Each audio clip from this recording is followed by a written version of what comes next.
ಹೈದರಾಬಾದ್ ವಿಮಾನ ನಿಲ್ದಾಣದಲ್ಲಿ ಬಂಗಾರದ ಬೇಟೆ. 3.36 ಕೋಟಿ ರೂಪಾಯಿ ಮೌಲ್ಯದ ಚಿನ್ನದೊಂದಿಗೆ ಇಬ್ಬರು ಪ್ರಯಾಣಿಕರು ಸೆರೆ.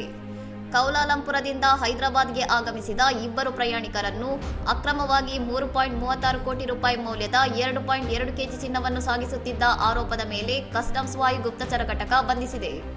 ಗುಪ್ತಚರ ನಿರ್ದೇಶನಾಲಯ ನೀಡಿದ ಖಚಿತ ಮಾಹಿತಿಯ ಮೇರೆಗೆ ಕಸ್ಟಮ್ಸ್ ಅಧಿಕಾರಿಗಳು ಪ್ರಯಾಣಿಕರನ್ನು ತಪಾಸಣೆಗೆ ಒಳಪಡಿಸಿದಾಗ ಈ ಅಕ್ರಮ ಸಾಗಾಟ ಬೆಳಕಿಗೆ ಬಂದಿದೆ.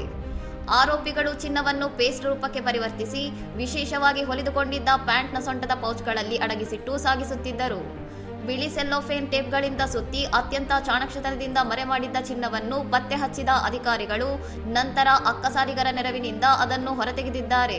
ಬಂಧಿತರಿಂದ ವಶಪಡಿಸಿಕೊಳ್ಳಲಾದ ಚಿನ್ನದ ಮೌಲ್ಯ ಸುಮಾರು 3.36 ಕೋಟಿ ರೂಪಾಯಿ ಎಂದು ಅಂದಾಜಿಸಲಾಗಿದ್ದು, ಈ ಕಳ್ಳ ಸಾಗಣೆ ಜಾಲದ ಹಿಂದೆ ಇನ್ನಷ್ಟು ಮಂದಿ ಭಾಗಿಯಾಗಿರುವ ಸಾಧ್ಯತೆಯ ಬಗ್ಗೆ ತನಿಖೆ ನಡೆಯುತ್ತಿದೆ.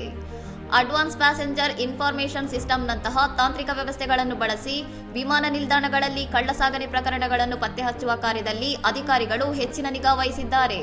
ಇನ್ನಷ್ಟು ಸುದ್ದಿಗಳಿಗಾಗಿ ನೋಡ್ತಾ ಇರಿ ಸೌರಂ ಟಿವಿ.